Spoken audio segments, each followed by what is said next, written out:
Ladies and gentlemen, this is your captain speaking. Guys, what's up? I've got a quick video today on keybinds. A lot of people out there might be switching to mouse and keyboard soon with the new consoles coming. A lot of new stuff coming to the PC world in terms of new graphics cards, new CPUs, all that fun stuff. I finally convinced some of my friends to switch to PC.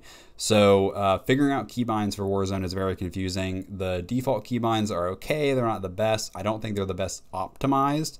So what I'm going to show you is what I feel is the most optimized keybinds in terms of what allows you to have the most smoothest movement and all that good stuff to make you a top Warzone player.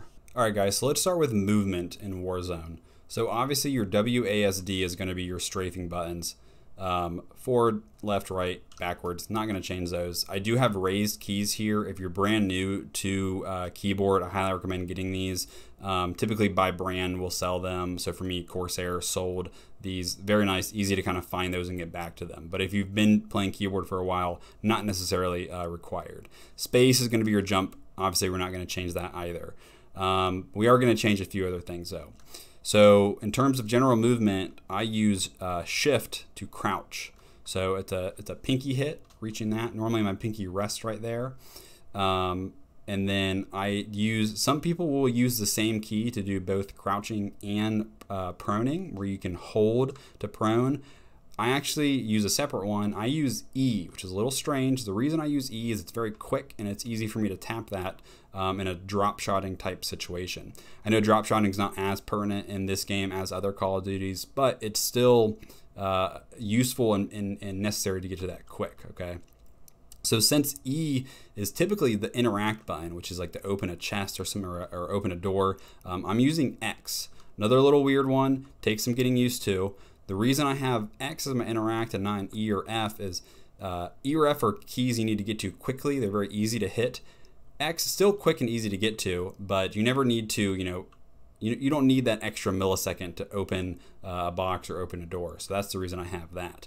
And then just to finish off with movement, I actually am using the back mouse button to sprint. So it's a quick tap of that to sprint, makes it pretty easy. Double tap to get to your tactical sprint. And then other general stuff. So my melee is F. Once again, very easy to get to, very easy to tap. To plate, I believe the default for plating is 4, reaching up. I'm using 3. For me, it's just a little bit easier to reach. 4 is fine though, whichever you prefer. And then in terms of weapons, the default for reloading is typically R, and that's pretty common among most shooting games. However, I'm using R to switch my weapon. So it's a quick tap of that to cycle weapons. I do not recommend using a dedicated key for each weapon. Some people will use like 1 for the first one and 2 for their next weapon. I don't recommend that. Just use the cycle or next weapon feature and just tap that. Very easy. So my reload then is caps lock, which is I use with my pinky. So normally my pinky rests on shift. It's a quick reach up. Does take a little getting used to. After a few days, it becomes second nature. It's very easy to do. Next, Q is my ping button actually, which is a little weird. Why would you put ping on a button on a Q, which Q is one of those keys that's very easy to hit. The reason I do that is Q is, since it is so easy to hit, I can continue aiming with my mouse hand or my right hand, and I can actually shoot and aim at the same time and ping at the same time. So that extra information to my teammates is very useful, and it just makes it way easier than using, some people I've seen use like T or G. Instead of having to reach for that, it's better to do it on a button like Q. Some people will also use the scroll wheel by pushing the scroll wheel. I don't like that because you can't shoot at the same time if you do that.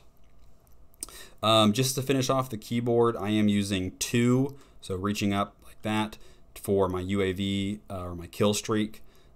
Tab is menu, can tap that. I use V for map. Default is M, just instead of reaching over, I tap that with my thumb typically. G is auto sprint. And then B is my switch from auto fire to single fire, but not a very important key, so you can really put that anywhere you'd like. Moving on to the mouse, that kind of leaves my grenades or my tacticals. So I use my lethal as my front one, so this would be my C4. So you can hit that, double tap it to explode, or if you're using grenade, whatever it is you're using. I press my scroll wheel for my tactical, or which is typically my heartbeat. So I can hold that and move around with my heartbeat. And then for mounting, I actually use this key here, which is typically the DPI button on this mouse that I have reprogrammed through the mouse software to be a key. So I reprogrammed this to, I think, 9, and then I put 9 as my mounting key. So when I tap that, I mount. If you don't have an extra key like this, you could probably use V would be one if you get used to hitting with your thumb. You could use G as another one. Mounting something else you don't need to be super quick with, so it could be maybe even Z might be another one. Z's always been awkward to hit for me, so I typically don't use it. And then if you're wondering, this is the Model O Glorious mouse. Highly recommend it. It's like $50. It's one of the lightest mice out there that is not incredibly expensive like the Final mouse, which is over $100 and hard to even get your hands on. So I think that about covers it. And once again, this is not a be-all for everyone. But the reason these keybinds are like this, even though they are somewhat awkward compared to the default ones, is it's optimal where you can do things like you can shoot and ping at the same time. You can move around and be fluid with this setup.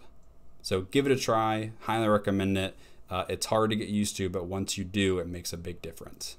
So thanks for staying around and watching the video. I really appreciate it. I am relatively new to YouTube, also new on Twitch. I do stream typically Tuesdays through Saturdays-ish, 3 to 4 days out of that week. Typically late at night, US Eastern time, typically starting around like 10 p.m. or so. Just depends on what's going on though. I don't have a super set schedule. I do plan on posting more YouTube content on the regular, a lot of more, educational things in terms of Warzone or the next Call of Duty and seeing how that goes. I do appreciate you guys staying around and watching the video. If you liked it, if it helped you, please drop a like, subscribe to the channel. Like I said, more educational content to come. And feel free to check me out on Twitch, say hi, ask me any question you like. I love answering questions and helping people. So, Captain out.